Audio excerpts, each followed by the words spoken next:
guys! This is Mama Lu. Welcome back to my YouTube channel!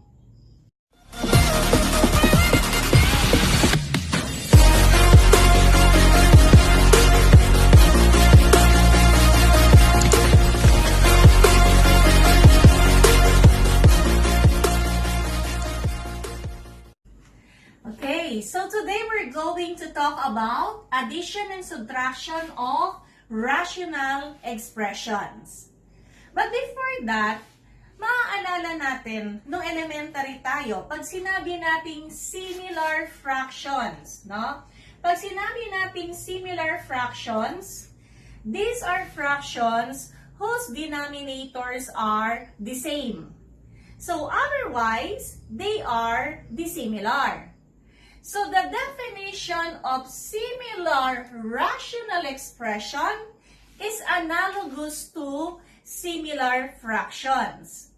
So these are expressions whose denominators are the same. So let's give examples of similar rational expressions.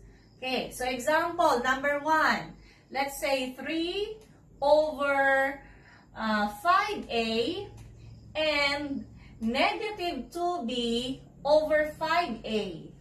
Okay? So if we look at the denominators, so we have here 5a and 5a, they are the same.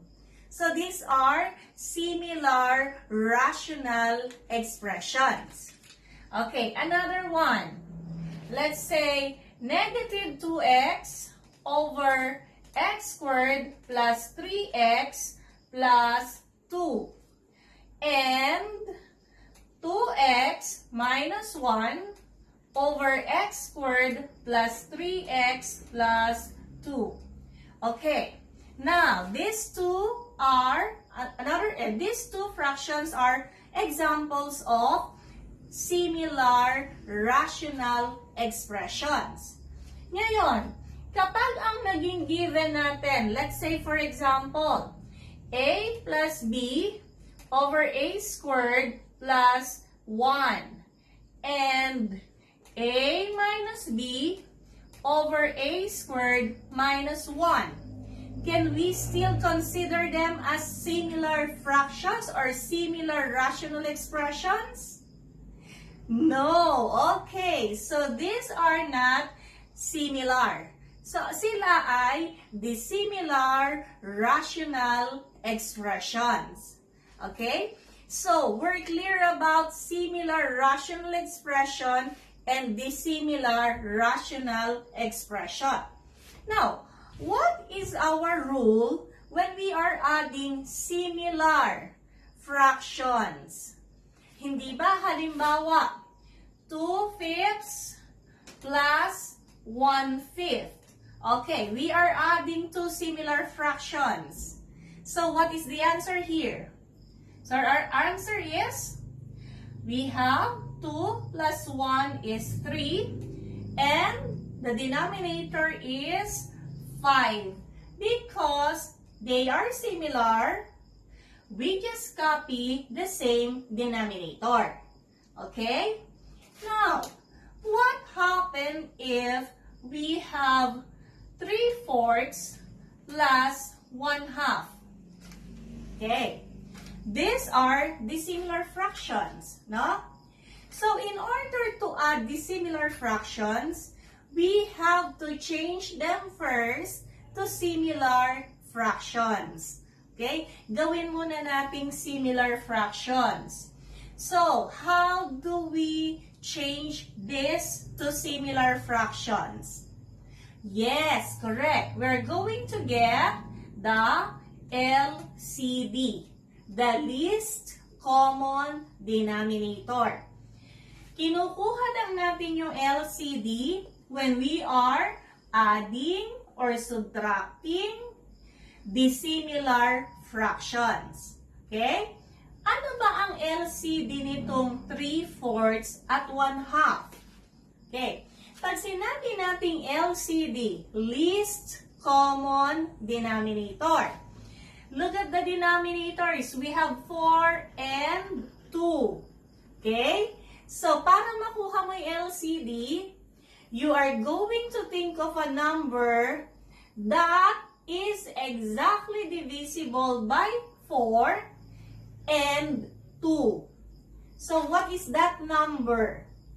A number, the smallest number that is exactly divisible by 4 and 2. Okay, so that must be 4. Okay, so the LCD of 4 and 2 is 4. So we change this to similar. So we change the denominators. Kuhanin natin yung LCD. So ang LCD ay 4. Okay, next. 4 divided by 4 is 1 times 3 is 3. Okay? And then this one, 4 divided by 2 is 2 times 1 is 2. So itong 3/4 plus 1/2 is the same with 3/4 plus 2/4. Okay? So since they are now similar, you can easily add the fractions by just adding the numerators. Okay? So 3 plus 2 is 5. And since they are similar, you just copy the denominator. So the answer is 5 over 4 or 1 and 1/4. This is an improper fraction. So you have to change it to a mixed number. Okay, so let us answer some more examples. This time, let's talk about rational expressions. Find the sum of x minus 5 over x plus 3 and 7 over x plus 3. So as we have mentioned earlier, these are similar rational expressions. So, katulad ng pag-a-add natin sa similar fractions, ganon din dito. Okay? So, since they are similar, you just copy the denominator, which is x plus 3. Okay? So, we have x plus 3. And then, we add the numerators. So, our numerators are x minus 5 plus 7. Okay? So, x minus 5 plus 7. Ang pwede nyo lang i-combine ay negative 5 plus 7. So, what is negative 5 plus 7? Okay, so that is positive 2. So, our answer is x plus 2 over x plus 3. So, this is the sum of these two rational expressions. Next example. Find the sum of 3x squared minus 2x minus 7 over x squared minus 9 and negative 2x squared plus 3x plus 1 over x squared minus 9. Okay, so you're going to find the sum. So just change that. So that is plus. Okay? Now, they are similar. So therefore, the answer, the denominator of your answer should be also x squared minus 9. And then, we add the numerators. We have 3x squared minus 2x minus 7 plus negative 2x squared plus 3x plus 1. So, combining similar terms together, we have 3x squared plus negative 2x squared, that is x squared. Okay, we have negative 2x and positive 3x. So that is positive x. We have negative 7 plus 1.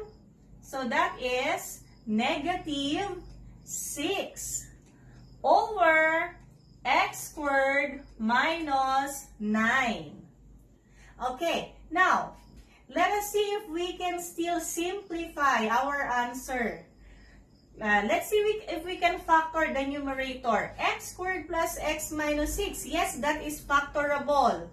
What are the factors of x squared plus x minus 6? So that is a quadratic trinomial, no?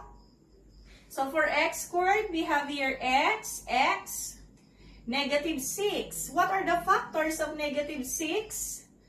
Which, when you add, will be equal to positive 1. So that must be positive 3 times negative 2. Okay? So positive 3 times negative 2 is negative 6. When you add that, negative 3 plus, positive 3 plus negative 2 is positive 1, which is the same with the numerical coefficient of the middle term. So, yan yung last topic natin about factoring, ano? So, you do not forget, no, yung last topic. So, plus 3 minus 2. And then our denominator, that is a difference of two squares, x squared minus 9. So, the factors must be a sum and difference of the same two numbers. So, the square root of x squared is x. The square root of 9 is 3. So, therefore, the factors are x plus 3, x minus 3. Okay? Let's see, ano pwede natin i-cancel? Yung meron sa numerator at meron sa denominator. So, it's x plus 3. Okay? So, what is our final answer? We have x minus 2 over x minus 3. So, this is the sum of the given rational expressions. Okay, let's have another one. Subtract negative 10 minus 6b minus 5b squared over 3b squared plus b minus 2 from b squared plus 5b minus 20 over 3b squared plus b minus 2.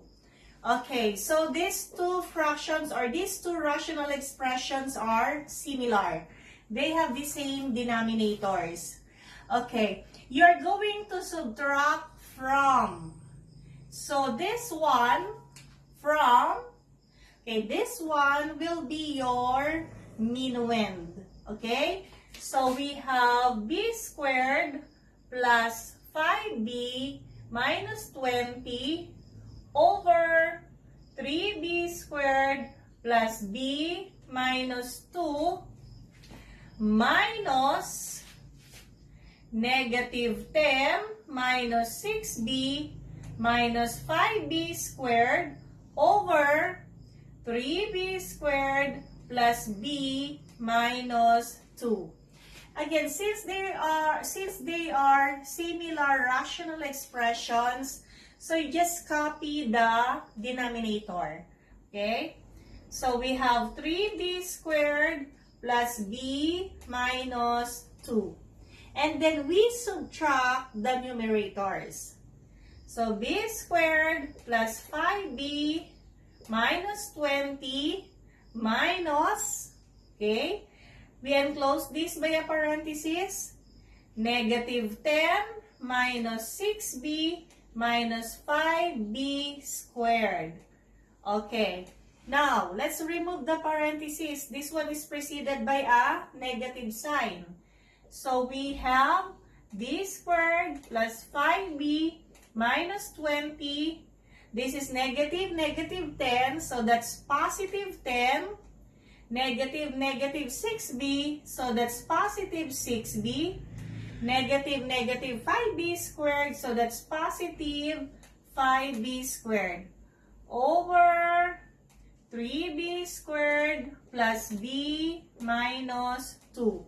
Okay, let us combine all the terms na pwede i-combine sa ating numerator. We have b squared and 5b squared, that is 6b squared. Okay? Then, we have 5b, positive 6b, That is positive 11b. Negative 20 plus 10 is negative 10 over 3b squared plus b minus 2. Okay, now, tignan natin kung pwede nating i-factor. Kung pwede pa nating ma-simplify. We will factor our numerator and our denominator. Let us see if we can simplify. Now, kung itetest nyo yung discriminant, okay, masasabi nating factorable ito. So, pag pinactor natin, yan, this is a quadratic trinomial. So, we can use 3b and 2b for 6b squared. What about for negative 10? We can use negative 2 and positive 5, and that's negative 10. Let's check if these are correct. Negative 2 times 2b is negative 4b. 3b times 5 is 15b. Okay, when you add, that's positive 11b. So, correct yung ating factors. Okay? Now, what about for our denominators? So, we have 3b squared plus b minus 2. So, for the first term, we have 3b squared. We can have 3b times b. Okay, now, what about for negative 2? What are the factors? So, pwedeng try natin ang negative 2 times positive 1. Negative 2 times b is negative 2b. And then 3b times 1 is positive 3b. Pag in-add natin yan, that's positive b. Okay, these are the correct factors. Now, ano ang pwede natin i-cancel? We have 3b minus 2. So, the final answer is 2b plus 5 over b plus 1. We have to simplify our answer if that is required by the teacher. Okay? Now let's try to add dissimilar rational expressions. Okay, add 5 over 18 a to the 4th b and negative 2 over 27 a cubed b squared c. Katulad nung ginawa natin kanina sa dissimilar fractions, kapag dissimilar, you are going to change them first to similar fractions. How? You get the LCD of the denominators, okay? The least common denominators. So, our denominators are 18 a to the 4th b and 27 a cubed b squared c. Ngayon, paano ba ang pagkuha ng LCD? Okay, you can get the LCD by prime factorization. No? Yung itinuro ko sa inyo dati. So, we have 18 and 27. You're going to think of the smallest prime number na pwede nating gawing pang-divide sa dalawa. O kaya, dun lang sa isa. Kailangan kasi maging prime number sila. So, let's say 18 and 27, they're both divisible by 3. So, pwede nating gamitin yon. So, 18 divided by 3 is 6. 27 divided by 3 is 9. Okay. Now, 6 and 9 divisible by 3. So, 6 divided by 3 is 2. Then, 9 divided by 3 is 3. Now, since the two numbers here are prime, o kahit isa lang sa kanila ang maging prime, stop ka na. Okay? So, what is the LCD? The least common denominator nitong 18 at 27. 3 times 3 is 9, times 2 is 18, times 3 is 54. So, dito sa 18 at saka 27, ang LCD niya ay 54. Okay? Now, what about the literal coefficients? No? We have a to the fourth and a cubed. Pag sinabi natin a to the fourth, that means you're going to multiply a 4 times. So a times a times a times a. Then a cubed, that means a times a times a. So tingnan natin yung LCD. Pag sinabing LCD, that is the least or the smallest that can be divided by the given variables or expressions, no? So we have a times a times a times a, and that is a to the fourth. Or simply, tingnan nyo lang, that's a to the fourth, okay? So, you choose the biggest exponent, no? A to the fourth, a cube. So, kapag LCD, kung alin yung mataas na exponent, that is a to the fourth, no? Pagka naman ang pinag-uusapan ay GCF, ang GCF niyan ay yung mababang exponent. So, that is a cube. So, sana malinaw sa atin kung ano yung GCF at saka LCD, no? So, a to the fourth, a cubed, so it's a to the fourth.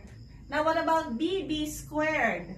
So, that's b squared, then c. So, that is our LCD. Okay? 54, a to the fourth, b squared, c. Now, let's add. I-add natin. Since nalaman nyo na yung LCD, na 54, a to the fourth, b squared, c. Okay? Palitan natin na yung denominators nga ng LCD. 54, a to the fourth, b squared, c. Let us change the given rational expressions to similar, no? Rational expressions. So, how? Katulad ng ginawa natin kanina, yung LCD divide by the original denominator. Okay? So, 54, a to the fourth, b squared, c, divided by yung denominator mo doon. 18, a to the fourth, b. What is 54 divided by 18? So, that is 3. A to the fourth over a to the fourth. That's cancelled. B squared over b is b, then c. So, 3bc multiplied by your numerator, which is 5. So, 3bc times 5 is 15bc. Okay? Can you still follow? Okay, next, we divide the LCD by the denominator of the second expression. So, 54, a to the fourth, b squared, c, divided by 27, a cubed, b squared, c. 54 divided by 27 is 2. A to the fourth over a cubed is a. B squared over b squared is cancelled. C over c is cancelled. So you have here 2a. 2a here is to be multiplied by negative 2. So that's negative 4a. So what is our final answer?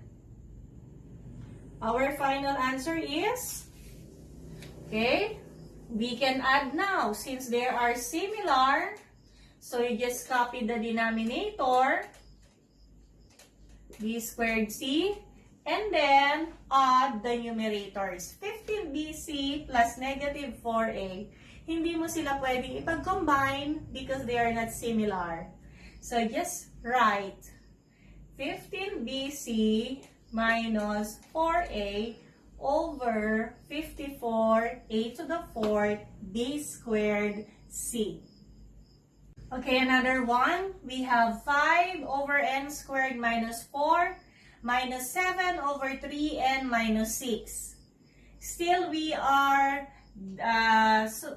subtracting here dissimilar fractions or dissimilar rational expressions.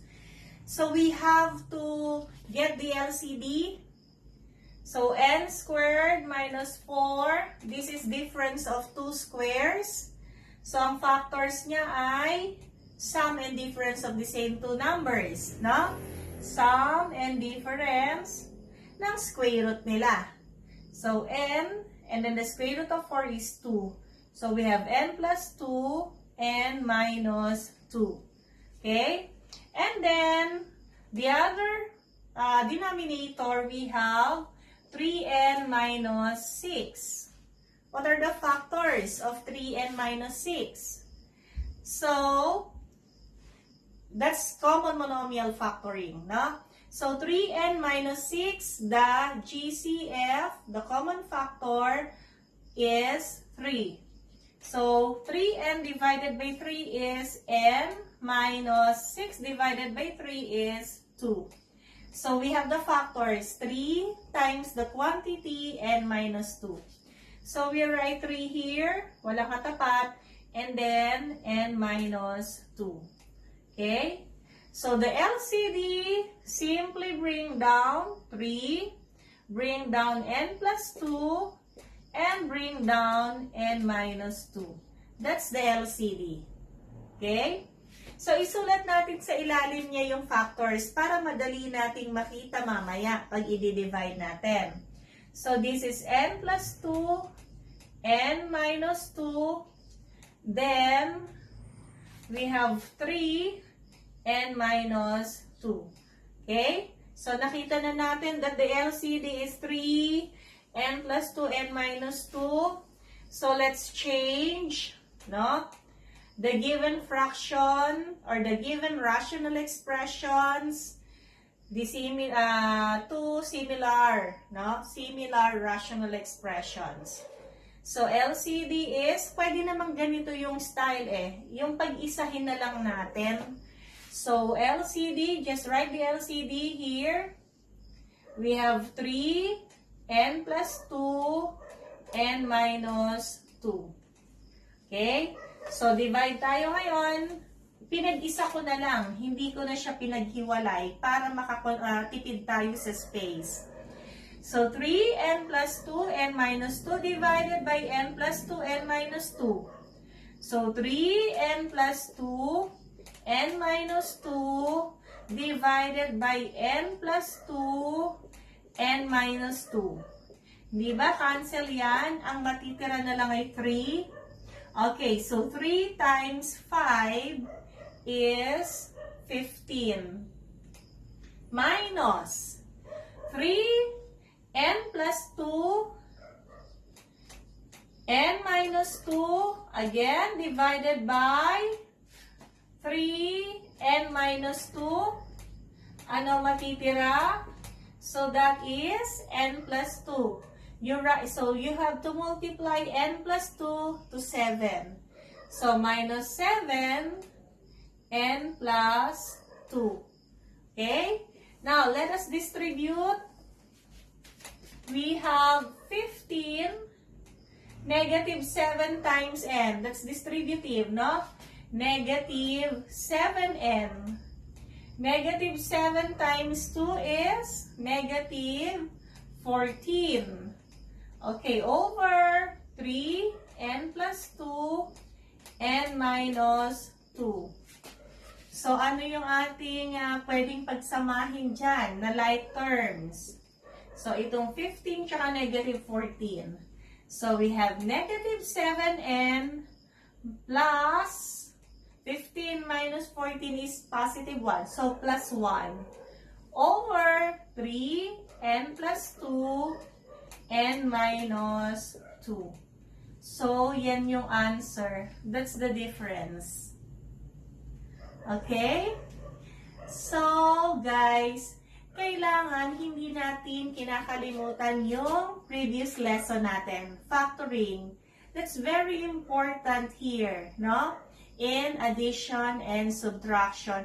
Important din siya sa multiplication and division of rational expressions. So, I hope may natutunan na naman kayo ngayong araw na to. And for those na hindi pa po nakaka-subscribe, mag-subscribe na po kayo. And then, click the notification bell para ma-notify kayo every time I post interesting videos. So, bye for now, guys. See you next vlog.